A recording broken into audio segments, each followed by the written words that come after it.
Heureuse la nation dont l'Éternel est Dieu, heureux le peuple qu'il s'est choisi pour héritage.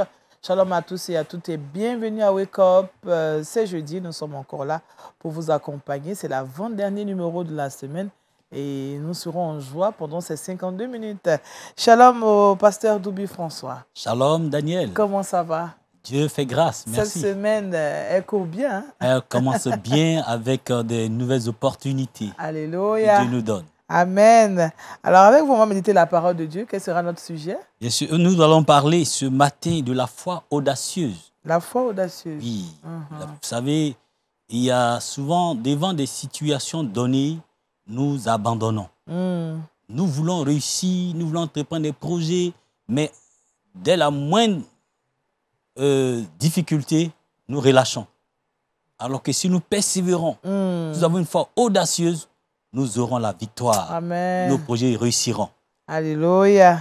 Alors, on aura les secrets avec vous tout à l'heure. Bien sûr. Merci, pasteur Doubi. Ce sera pour la rubrique Méditons ensemble. Shalom, Kouda. Shalom, Daniel. Comment ça va? Ça va bien. Avec Kouda, on aura Culture Actu et le Saviez-vous? Voilà. Oui, Culture Actu, aujourd'hui est jeudi, on va parler de musique. Et on va parler d'un chant ghanéen, Joe Mitchell. D'accord. Oui, Joe Mitchell. Oui. Voilà. Et dans le Saviez-vous, on ira du côté de l'Irak. On va parler de l'Irak et des réseaux sociaux. Un lien entre les deux. Irak et réseaux sociaux. D'accord. Merci, Kouda. Shalom, Kate. Shalom, Daniel. Comment ça va? Je vais super bien. On aura des astuces avec Kate. Effectivement, j'ai le sourire aux lèvres. Alors, j'ai des astuces pour vous permettre de détartrer les dents. Alors, les tartres sont l'accumulation des protéines salivaires, des déchets alimentaires et des bactéries qui viennent s'installer sur nos dents. Et malheureusement, ce n'est pas joli à voir. Alors, des astuces pour nous permettre de débarrasser nos dents de toutes ces impuretés pour avoir un beau sourire. Un beau sourire, ça fait du bien aussi. Merci, Kate. Ça va se préparer tout à l'heure pour prendre les informations. Ça, rendez-vous dans le trick box. Tout à l'heure. Alors, c'est jeudi et nous avons avec nous le docteur Ouroupou, avec qui nous allons parler de santé. Shalom, Daniel. Comment ça va? Ben, ça va. Ça va bien? Ça va très bien. Alors, docteur Ouroupou, qui est diététicien et nutritionniste, on aura à traiter un sujet en rapport avec l'alimentation aujourd'hui. Bon, étant donné que nous faisons aussi de la diététique psychocomportementale, la psychologie appliquée à la diététique, nous allons nous intéresser aujourd'hui à un aspect où beaucoup de gens négligent, c'est les bienfaits du rire. Le fait de rire. Je ris, tu ris. Je ris, il rit, nous. Exactement. Donc, ça colle bien. Exactement. Avec les astuces de Kate. Exactement. Donc, on se rend compte qu'au fur et à mesure, les gens rient moins, les gens sont souvent stressés, tendus et autres. Donc, est-ce que rire fait du bien ou pas? Et comment aider à mieux rire? Il y a l'art de rire, en fait. Il y a l'art de rire. Donc, je pense que c'est important d'en parler. Sur le plan émotionnel, c'est important. D'accord. Voilà. Moi, je ris déjà. Ah, vraiment. Les bienfaits du rire avec le docteur Ouroupou, ce sera pour tout à l'heure, pour la rubrique Bonne Santé. Alors, nous allons maintenant nous atteler à écouter la parole de Dieu. Et sans elle, nous ne pouvons rien faire. Donc, nous passons donc à la rubrique Méditons ensemble. Et c'est tout de suite.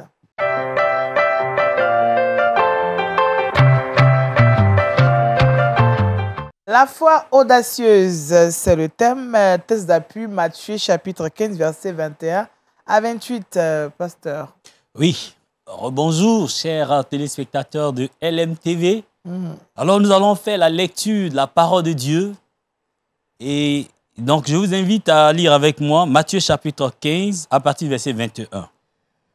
Jésus, étant parti de là, se retira dans le territoire de Tyr et Sidon.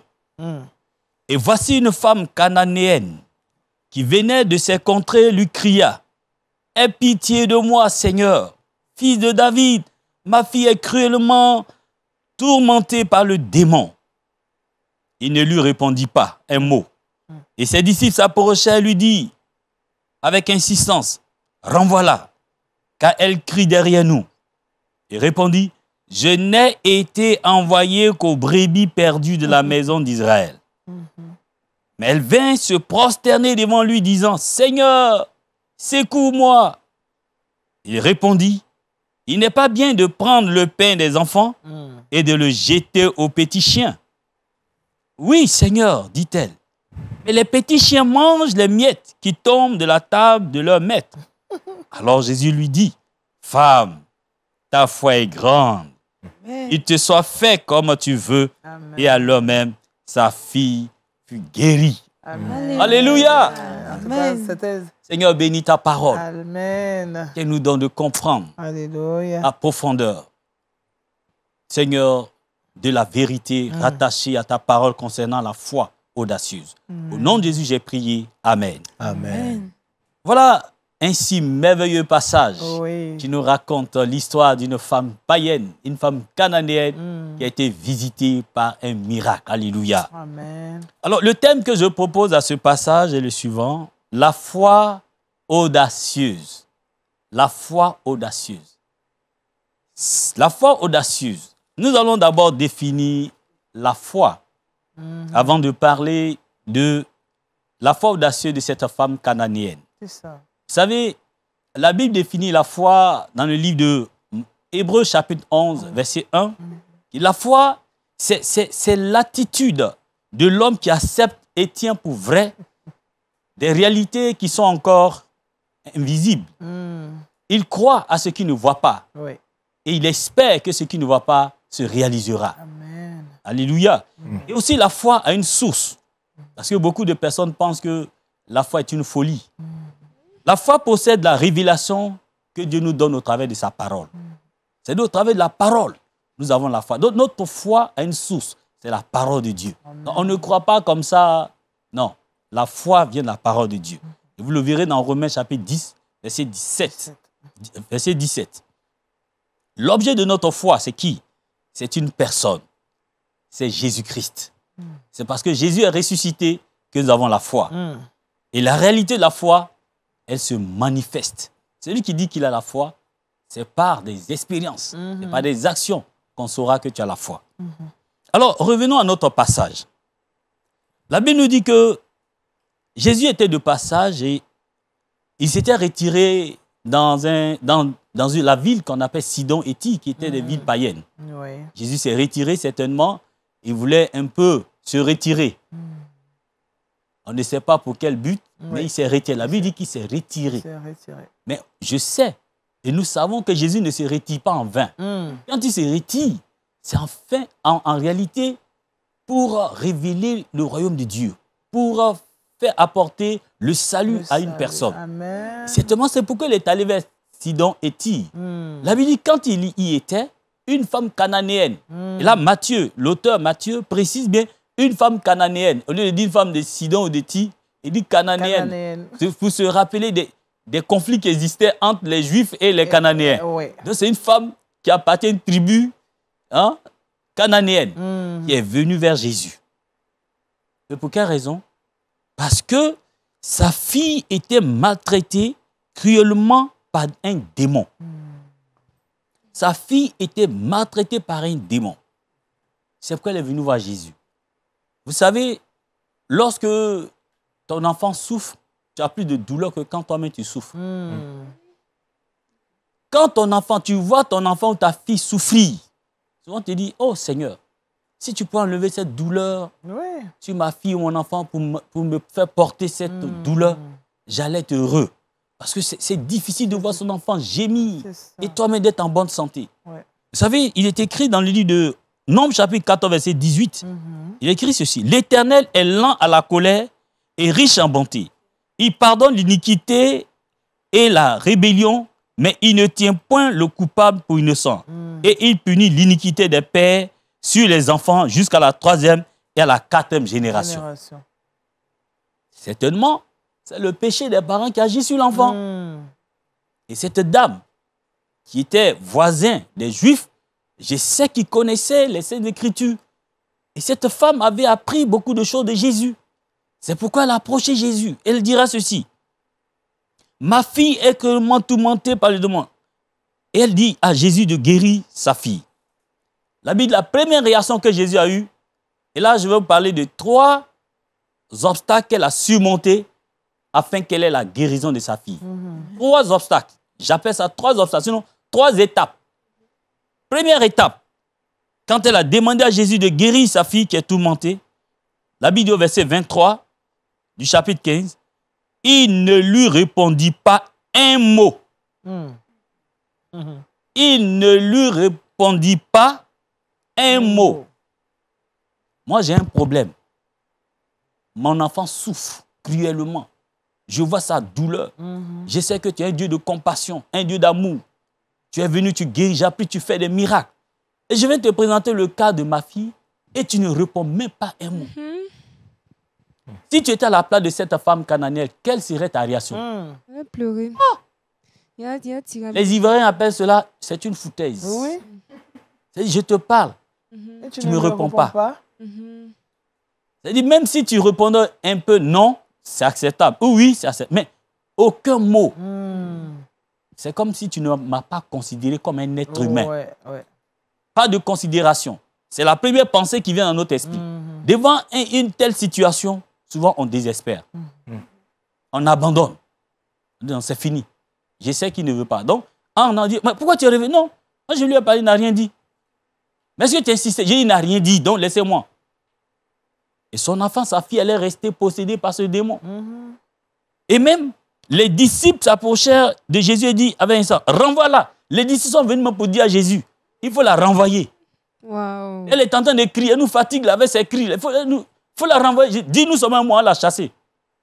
Jésus n'a rien dit parce que Jésus savait ce qu'il était en train de faire. Amen. Deuxièmement, quand elle a continué à crier, Jésus répondit, je n'ai été envoyé qu'aux brebis perdues de la maison d'Israël. Là, ça devient encore grave. Quand il prend la parole, il dit, je n'ai été envoyé qu'aux brebis perdues de la maison d'Israël. Pas à vous. C'est-à-dire, je suis venu, pas pour toi. Quoi. Donc, mon programme, là, ce n'est pas pour toi. Wow. Vous voyez pourquoi nous avons proposé le thème la foi audacieuse. Mon programme n'est pas pour toi. Et là, des personnes se servent de ce verset pour dire que Jésus n'était pas venu pour tout le monde entier, il est venu juste pour les Juifs. Mais juste une correction. Jésus était dans un programme. C'était dans un programme donné qu'il a dit cela. Ce même Jésus va le dire dans Matthieu chapitre 28, verset 19, allez partout dans le monde entier. Et fait des nations des disciples. Des nations. Et le mot nation. Toutes les nations. Cela veut dire que l'évangile est pour tous les peuples. Mais il voulait dire à cette femme, c'est une manière d'éprouver sa foi que Jésus le disait. Donc, il faut voir le contexte dans lequel Jésus dit cela. N'utilise pas ce verset dans tous les contextes. Et puis, il faut l'actualiser. Voilà. Je n'ai été envoyé qu'aux brebis. Donc, et troisièmement, elle insistait, elle n'est pas partie. Quand Jésus a dit, je n'ai été envoyé qu'aux brebis perdues de la maison d'Israël, elle est toujours restée. Surtout qu'elle est cananéenne, donc elle ne fait pas partie de la maison d'Israël. Mais elle est restée. Elle a incité, Jésus, ma fille. Et voici maintenant la troisième parole de Jésus. Il répondit, il n'est pas bien de prendre le pain des enfants et de le jeter aux petits chiens. L'affaire devient grave là. En fait, là, moi, ce qui me rassure, je me dis, c'est ce qui a rassuré la femme. Il n'a pas dit, il n'est pas permis, mais il dit, il n'est pas bien. Il n'est pas bien de donner le pain des enfants permis, mais pas aux chiens. C'est-à-dire même, on l'a traité de chienne. Oui, pourquoi? Parce que dans la culture juive, les païens étaient considérés comme des chiens. Les chiens, ce sont des animaux qui, après avoir vomi, retournent pour consommer ce qu'ils ont rejeté. Donc, ce sont des gens qui n'ont pas la vie de Dieu. S'ils ne sont pas transformés, même si ils sont guéris, ils vont retourner encore dans le même mal. Le mal qui avait entraîné la maladie. Même si Jésus guérissait son enfant, sa fille, elle allait retourner encore dans les mêmes habitudes qu'elle a encore entraîné la maladie. Parce que tant que tu n'es pas transformé, né de nouveau, le mal reste toujours. Il faut Jésus pour changer ta vie, pour changer ton cœur. Amen. C'est pourquoi Jésus a dit, il n'est pas bon de prendre. Les enfants, ce sont les Juifs. Mais les chiens, c'est ceux qui ne connaissent pas le Seigneur. et qui retournent tous dans les mauvaises habitudes.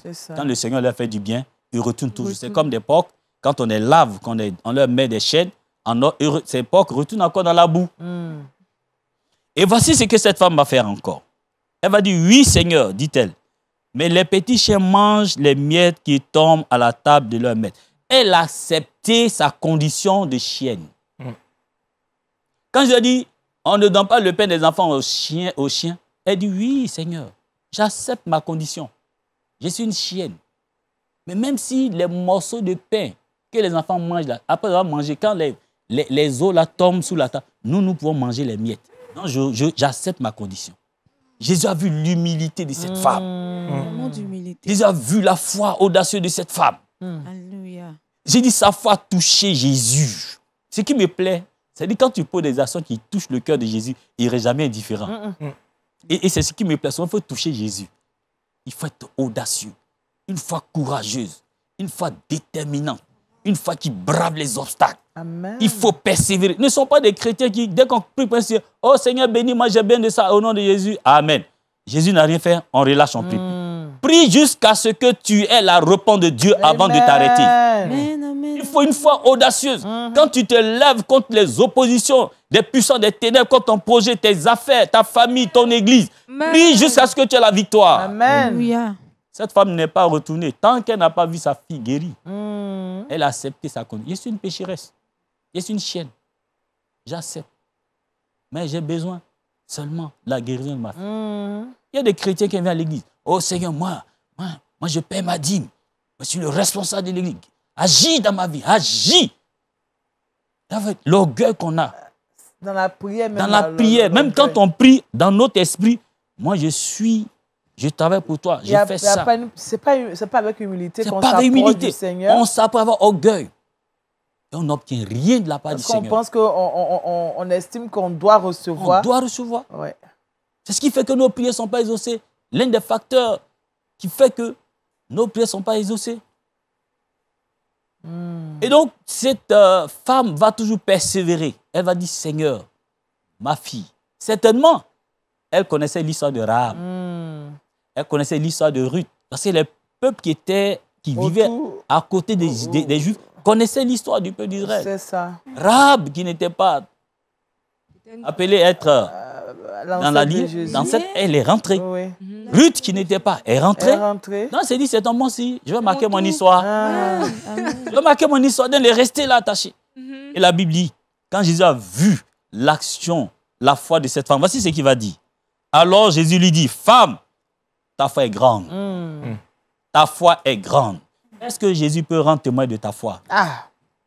Question. Chers frères et sœurs, est-ce que Jésus peut rendre témoin de ta foi? Parce que je vois beaucoup d'enfants dire, moi j'ai la foi. Quand un pasteur va dire, mais ma soeur, non pasteur, ça va aller, j'ai la foi, la foi, la foi. Les gens me disent ça facilement sur les lèvres, j'ai la foi. Mais dès les moins difficultés, on est prêt à relâcher. On n'est pas à relâcher.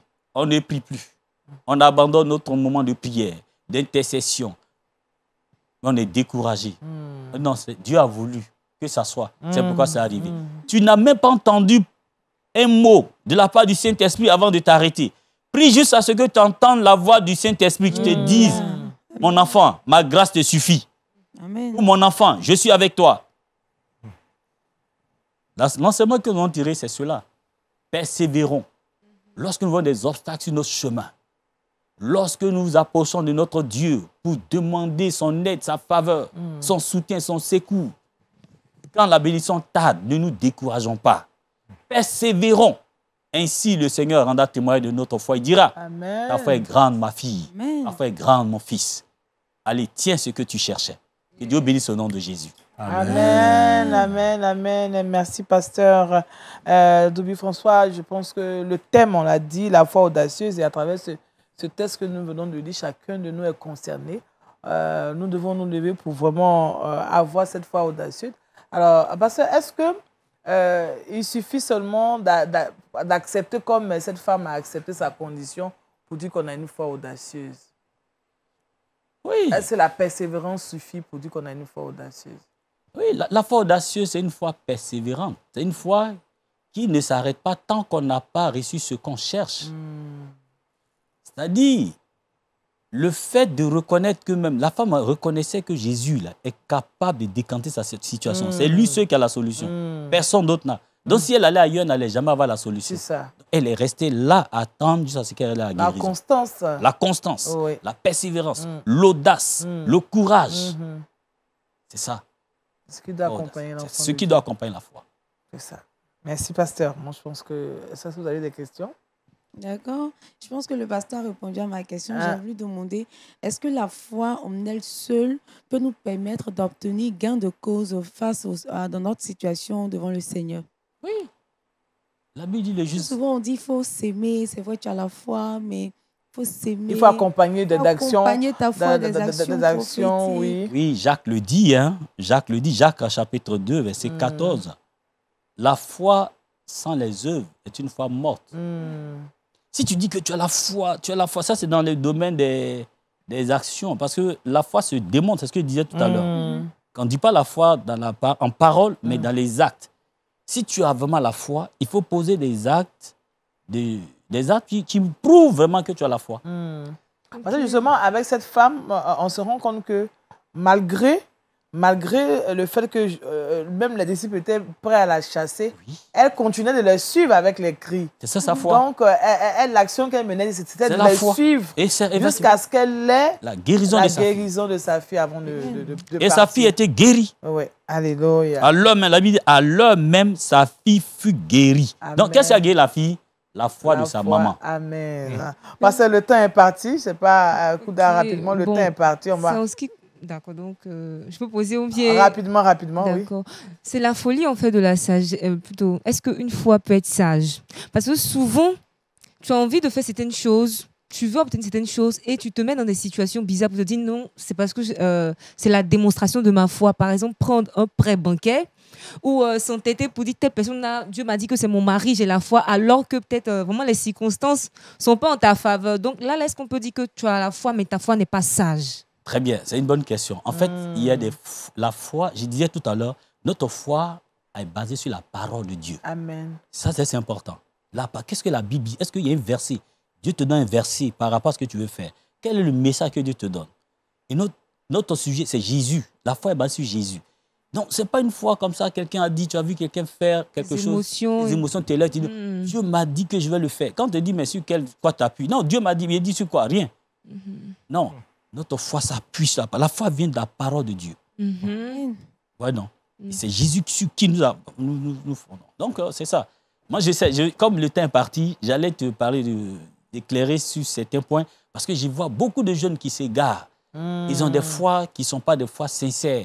Ils font des projets, ils s'engagent dans les fiançailles. Ils disent c'est la foi. Et puis après, ça échoue. C'est ça. Non, il ne faut pas faire les choses comme le monde le fait. Nous faisons les choses dans le Seigneur. Très bien. Passez, prions. Nous bénissons ton nom, notre Dieu, parce que tu nous donnes la bonne méthode pour obtenir ce que nous voulons. Amen. Par la foi audacieuse en Jésus-Christ, sur la base de ta parole. Car notre foi n'est pas seulement sur des hallucinations, des proverbes du village, mais sur ta parole. Je prie que, Seigneur, tu donnes à mon frère, à ma soeur, à celui qui nous écoute, cette foi audacieuse afin de persévérer. Alléluia. De persévérer dans la prière, de persévérer dans l'attente, en comptant sur ta grâce et ton amour, parce que tu es fidèle. Amen. Quand nous persévérons, tu agis, tu es fidèle et juste pour nous exaucer. Sois béni, Seigneur, pour ce que tu fais. Au nom de Jésus, j'ai prié. Amen. Amen. Merci, Pasteur Dobi. La foi audacieuse, on l'a dit, c'est le thème. Test d'appui, Matthieu 15, versets 21 à 28. Voilà, nous sommes très heureux pour ces messages qui nous boostent dans notre foi. Merci, pasteur. Retrouvons Kouda et ses cultures actuelles.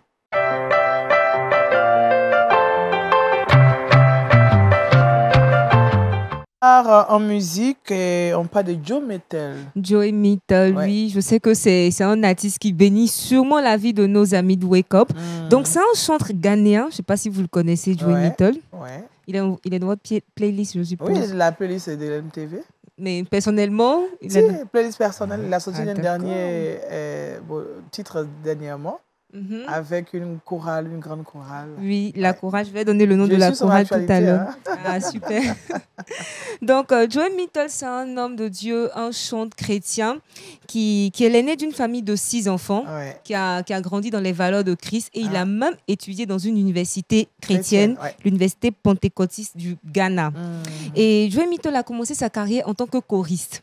Donc tout de suite, Dieu l'a pas appelé en fait à être au devant de la scène. Il a servi d'autres chanteurs comme Cindy Thompson, que vous connaissez sûrement, Danny Netté et le révérend Tom Bright Davis. Donc il a servi auprès de ces personnes-là pendant de nombreuses années. Et c'est à la suite de cela qu'il est devenu le chanteur principal du groupe de musique Les Sauveurs des âmes. Donc il a évolué ainsi et Joey Mitchell, il a plus de 4 albums qui ont édifié beaucoup de personnes dans le monde entier. Il y a eu des reprises même en français. Et c'est un homme qui a un leadership, vu qu'il dirige un groupe de chant. Il a un certain leadership, des compositions personnelles qui touchent tellement la vie de certaines personnes, des chrétiens comme des non-chrétiens, ce qui lui a valu une nomination dans des compétitions pas forcément chrétiennes où on l'a honoré en tant qu'artiste masculin inspirant au Ghana en 2017 et récemment également en Afrique du Sud. Joey Mitchell également organise des événements chrétiens. Donc, il ne se limite pas seulement à chanter. Lui-même, il organise des événements chrétiens, des événements comme Praise, Reloaded, Love Gift, des événements où on chante, où on témoigne de l'amour de Dieu tout au long de l'année. Et on termine avec une autre fonction qu'il a, c'est qu'il est un entrepreneur. Donc, il a un studio en fait de répétition et d'enregistrement basé au Ghana. Et il a une société également qui fournit des équipements de musique dans son pays. Donc, c'est un chanteur. Il organise des événements et il fait du business. C'est ça, il fait du business. Il est complet. C'est ça. Merci de nous faire découvrir ce chanteur, Joey Mitchell, qui laisse personne indifférent à travers ses compositions, surtout avec cette voix qu'il a. Et prochainement, je vais chanter une de ses chansons. Pourquoi pas aujourd'hui? Non. Je n'ai pas la voix, j'ai la voix un peu enrouée. Mais je te promets, prochainement, je vais chanter une de ses chansons. D'accord. Merci, Kouda, qu'on va retrouver tout à l'heure pour... Le saviez-vous? Le saviez-vous, c'est ça. Merci. Alors, parlons santé. C'est la bonne santé maintenant.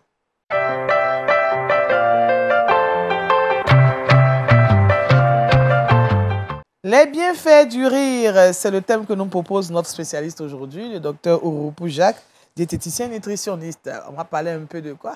Le psycho. Quel est le thème qu'il a choisi?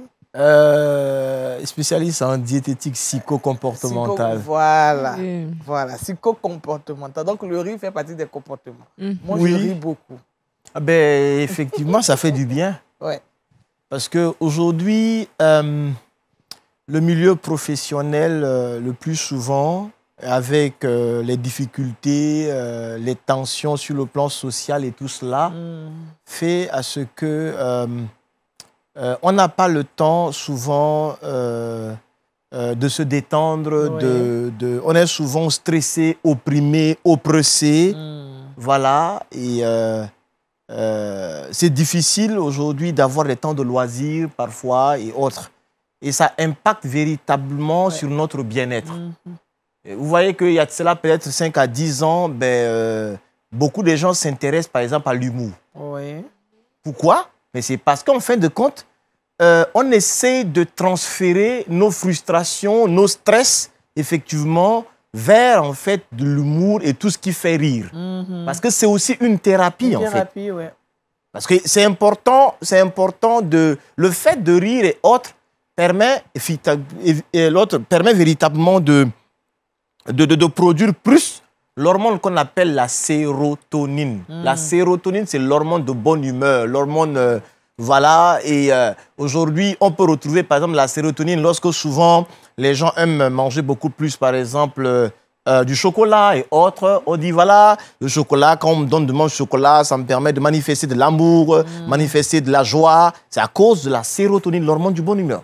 Donc plus je ris, plus ça permet une bonne production de la sérotonine. Là, je n'ai pas besoin d'acheter le chocolat. Oui, pas forcément. Et puis le fait de rire également, ça permet de détendre effectivement les muscles.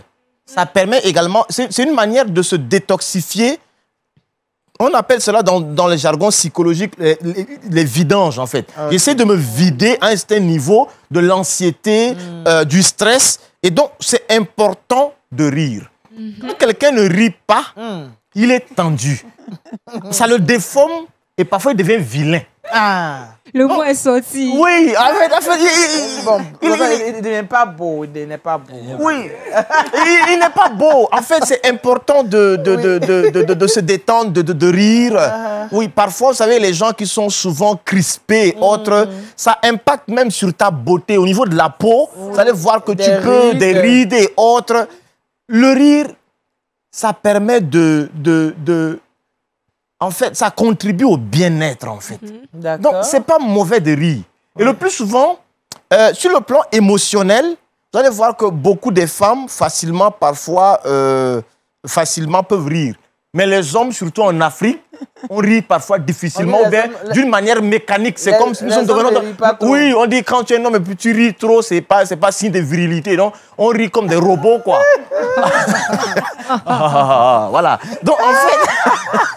Donc, rire fait du bien. Ça fait du bien. Aujourd'hui, vous allez, il y a des patients que je suis, que je leur prescris, je dis, est-ce que vous aimez les trucs des humoristes là, voilà, ça fait rire, ou bien il y a des films de Jackie Chan et autres là. Il faut aller et puis tu mets, ça fait rire, ça fait du bien. Et c'est une thérapie. Tom et Jerry, par exemple. Oui, Tom et Jerry, voilà. Donc, c'est pas mauvais, parfois, d'équilibrer sa vie. D'accord. Je travaille, mais il faut avoir un temps de loisir. Il me faut avoir des temps, si je peux rire. Souvent, on va au cinéma, souvent, il y a du théâtre et tout ça. C'est tout ça qui crée de l'équilibre. Il ne faut pas se concentrer seulement, focus sur travail, travail et travail. Le travail, c'est bien. Mais souvent, le travail aussi vole notre santé. Oui. Donc, il faut de l'équilibre dans ce que nous faisons. Donc, ce n'est pas mauvais. Je ne pense pas que le pasteur à côté va nous dire le contraire. Mais ce n'est pas mauvais de rire. Ce n'est pas mauvais de... hein? Voilà. Donc, donc ce n'est pas mauvais parfois d'avoir des temps de loisirs, de rire. Oh, oui. Et surtout en Afrique, en tant qu'homme, il faut qu'on essaie de développer l'aptitude-là. Parfois, émotionnellement, il faut qu'on soit également... qu'on manifeste notre émotion. Quand il faut rire, il faut rire. Alors, il faut rire comment? À gauche déployée? Alors, c'est bien. Qu'est-ce qui contribue à notre bien-être? On rit comme ça ou bien quel est le type de rire? On peut sourire. On peut rire avec élégance. Oui, parce que tu ne peux pas, par exemple, être une personnalité et puis tu es quelque part et puis tu ris de manière, c'est vulgaire. Oui, un peu. Donc c'est l'art, en fait. Ouais, il faut pas rire qui fait peur. En fait, vraiment... Oui, par exemple. Donc, vous voyez un peu, c'est pas mauvais de rire, mais parfois, il faut contextualiser par rapport à l'environnement dans lequel on est. Sinon, c'est pas mauvais de rire. Voilà. Mais c'est pas mauvais de rire, mais docteur. Si je ris à gauche déployée, est-ce que je produis plus de la sérotonine? La sérotonine, eh bien... Oui, en fait, quelque chose qui me fait que je sais que je dois rire. Quelle est l'intensité qui va me permettre de produire plus de sérotonine? Alors, tout dépend d'abord de quel type d'information tu as reçu ou bien qu'est-ce que tu as vu. Ok. Donc, il y a des choses qui peuvent t'amener à regarder. Donc, vraiment, le physique, le regard t'amène à avoir cette paix, cette joie et tu l'extériorises. Donc, souvent, le rire est accompagné aussi parfois avec la paix, avec la quiétude, qui sont vraiment une thérapie. Amen, ouais. Aujourd'hui, les gens sont manqués de paix, ils sont anxieux. La paix, aujourd'hui, c'est quelque chose de capital.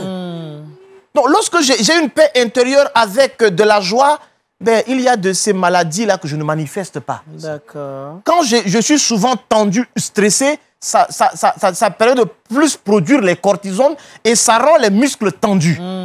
Mais plus je ris, ça crée un effet de relaxation. C'est comme le type de massage que je fais. C'est vrai. Docteur, excusez-moi. Oui.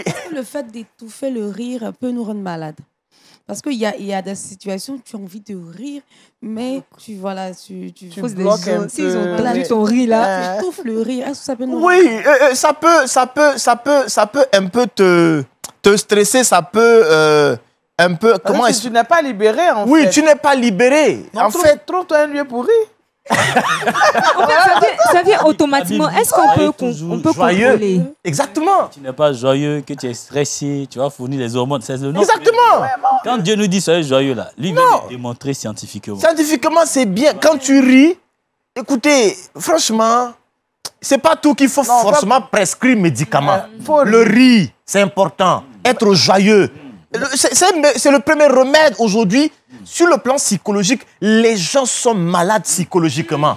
On n'est pas joyeux, on n'est pas gai. On essaie de cacher notre tristesse face à tout ce que nous ressentons. Il faudrait être joyeux, être en paix. Et là, je pense que ce n'est pas médicament physique, chimique là. Ça c'est notre intimité avec Dieu, notre paix intérieure. C'est capital. Amen. Donc, rire, c'est important. C'est important. Donc, vraiment, rions. Je voulais ajouter que une pensée populaire très fausse fait croire que quand tu es trop spirituel, tu ne dois pas beaucoup rire. Oui, quand les gens spirituels ne rient pas beaucoup. Pourquoi? Non, il ne faut pas tout spiritualiser. Spiritualiser, franchement. Un jour, quand j'ai commencé le ministère pastoral, tout ce qui vient à la chaise assis comme ça. Je suis sérieux? C'est qu'il n'est pas de votre nature. Et moi, mon épouse m'a dit, mais... Effectivement, en fait... C'est quel problème? Tu es souvent concentré. Il faut dire en réalité, ce qui fait qu'on n'arrive pas à rire, c'est la peur d'échouer, réussir. C'est ce qui tu as. Le message soit bien donné, tout ça. Donc le stress l'a fait que tu ne peux pas rire. Seigneur Jésus.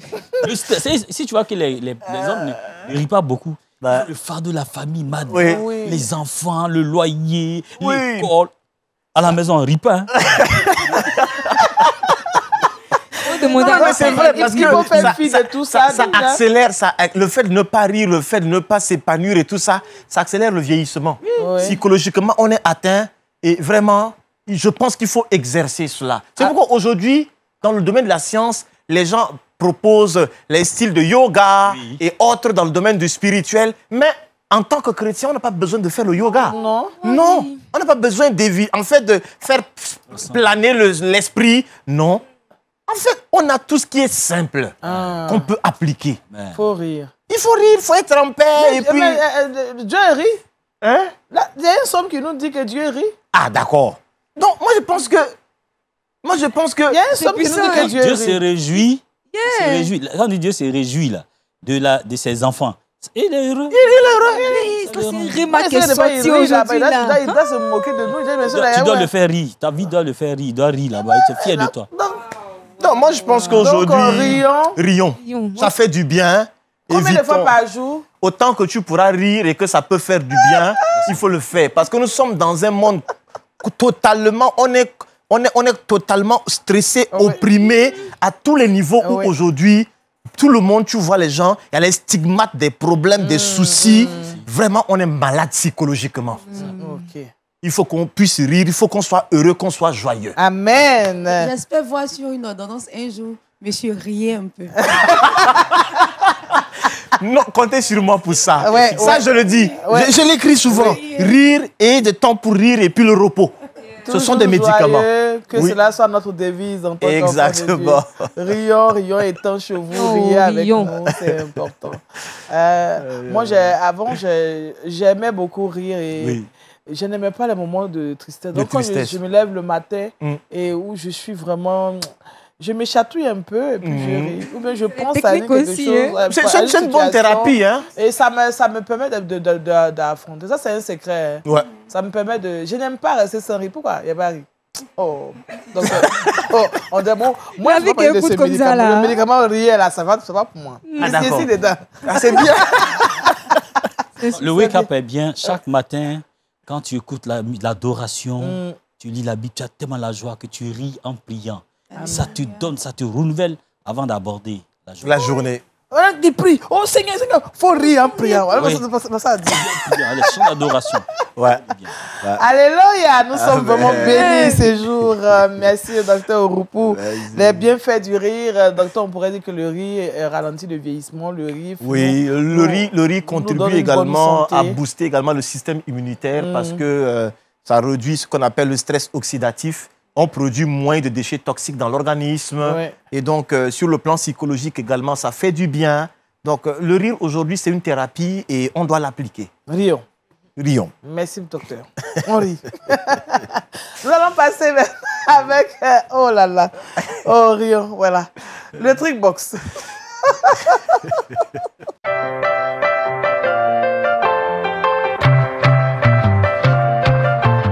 Alors, Kate nous parle de comment se détarter les dents. Voilà. Ça. Alors, pour rire, il faut avoir de belles dents. De belles dents. Imaginez un instant. C'est une suite logique. Il y a un sujet de rigolade. Et tout le monde rit. Toi, il y a la petite voix qui te dit tu as ri. Franchement. Toi-même, tu vois tes dents là. Tu peux rire. Puis toi-même, tu te dis si ils vont se moquer de moi. Voilà, donc je peux ne pas un sujet de plus de rigolade. Voilà.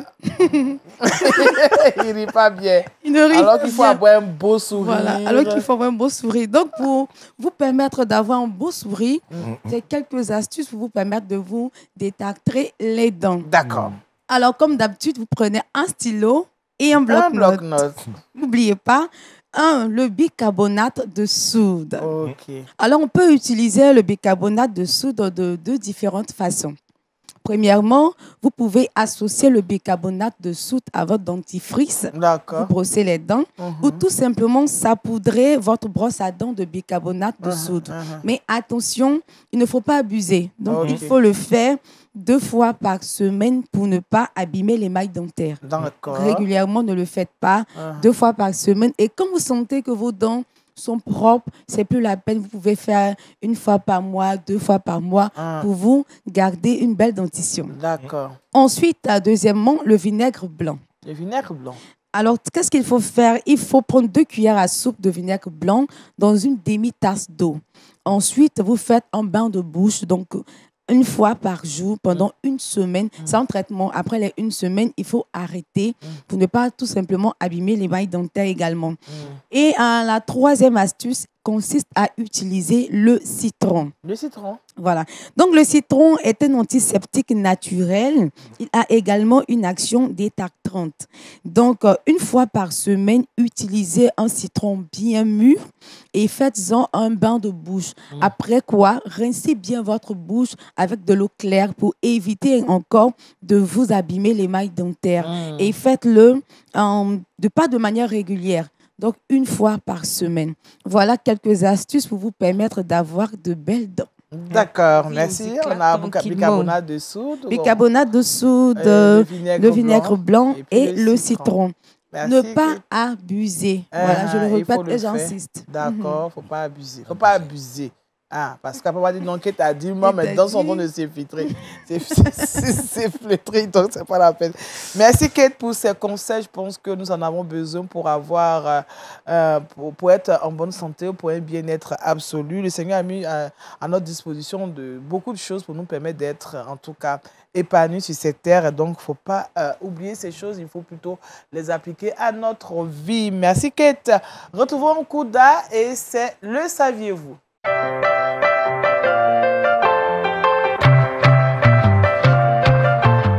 Avec Kouda, on part en Irak. Oui, on part en Irak. Une nouvelle un peu triste d'ailleurs. Il y a quelques jours, il y a une jeune dame de 20 ans, une TikTokeuse. Voilà, aujourd'hui, vous connaissez les réseaux sociaux. Oui. Donc, elle était très connue sur les réseaux sociaux. Et malheureusement, elle a été tuée. Tout simplement parce qu'elle a fait une chanson dans laquelle elle chantait une chanson chrétienne en fait. Elle chantait une chanson chrétienne et ça n'a pas plu à certaines personnes. Donc, il faut dire qu'elle était connue. Avant, elle était musulmane et elle a donné sa vie à Jésus-Christ. Déjà, sa famille n'a pas apprécié ce changement et le fait de manifester sa foi chrétienne a suscité la colère de certaines personnes. Donc, il y a quelques jours de cela, on a retrouvé son corps près de l'aéroport d'Abril. Tout simplement. Donc, c'est une nouvelle toute triste. Elle avait que 20 ans. Avant, elle se faisait appeler Sami Iman. Lorsqu'elle a donné sa vie à Jésus-Christ, elle s'est fait appeler Marie. Et Marie avait 20 ans. D'accord, vraiment. Un peu triste. Heureux les morts en Jésus. Ce n'est pas une nouvelle triste. Bon. Le fait d'avoir accepté le Seigneur, elle est déjà sauvée. Amen. Et le corps qui doit pourrir, qui doit rester sur la terre, est resté. Mais elle vit éternellement. Amen. Elle vit éternellement. Amen. Et quand tu as cette espérance en toi, là, tu n'as pas peur de la mort. Ça, c'est une réalité. Quand tu as accepté Jésus, tu n'as pas peur de la mort. Parce que le corps, c'est vrai, quand on te chatouille, on te frappe, tu sens la douleur. Une fois que tu sors de ce corps, tu es dans un repos éternel. Amen. Elle se repose éternellement. Amen. Alors, pour nous, Marie n'est pas morte, mais elle vit auprès du Père. Elle est avec Abraham actuellement, alors. Elle est dans le Seigneur Abraham. Elle est partie trop tôt, mais c'est ça. Oui. Elle, au moins, ne vit plus toutes ces douleurs. Voilà, toutes ces souffrances que nous vivons. Non, Marie, on te salue. Fais un coucou à Abraham, à Moïse. Elle t'écoute pas. Non, c'est fini. Elle ne t'écoute pas, c'est fini. Ce que tu dis là, c'est fini. Non, elle ne nous voit plus, c'est fini. Elle n'est plus dans ce monde. Merci, Kouda. Alors, que tu nous donnes notre verset boussole avant de partir? Le verset boussole, Romains 10, le verset 17, un verset que bon nombre de personnes connaissent. Ainsi, la foi vient de ce qu'on entend, et ce qu'on entend vient de la parole de Christ. Amen. Amen. Merci Kate, merci au pasteur qui nous a exhorté à avoir une foi audacieuse comme cette Cananéenne. N'est-ce pas, pasteur? Bien sûr. Merci, pasteur Doubi. Merci aussi au docteur Orupou qui aujourd'hui vraiment nous a donné les bienfaits du riz. Il faut rions pour éviter de vite vieillir, d'être en bonne santé, vraiment d'être heureux. Riez un peu. Aïe, ouais, comme on dit à Abidjan. Merci à Kate aussi qui nous a donné des astuces pour avoir une belle dentition. Et puis à Kouda qui nous a permis aussi de savoir que Marie est auprès du Seigneur. C'est vrai, cette Irakienne a donné sa vie à Jésus qui malheureusement a été tué, mais heureusement vit auprès du Père. Merci à toute l'équipe qui nous a permis d'être chez vous. Nous sommes heureux d'être en votre compagnie, mais le temps est arrivé de nous séparer. C'est juste pour un temps. Demain, vous serez avec Aniel Conan. Moi, je vous donne rendez-vous mardi. Portez-vous bien, que Dieu vous garde. Rions, soyons dans la joie, car c'est à ça aussi que le Seigneur nous a appelés. Toujours joyeux, que cela soit notre défi.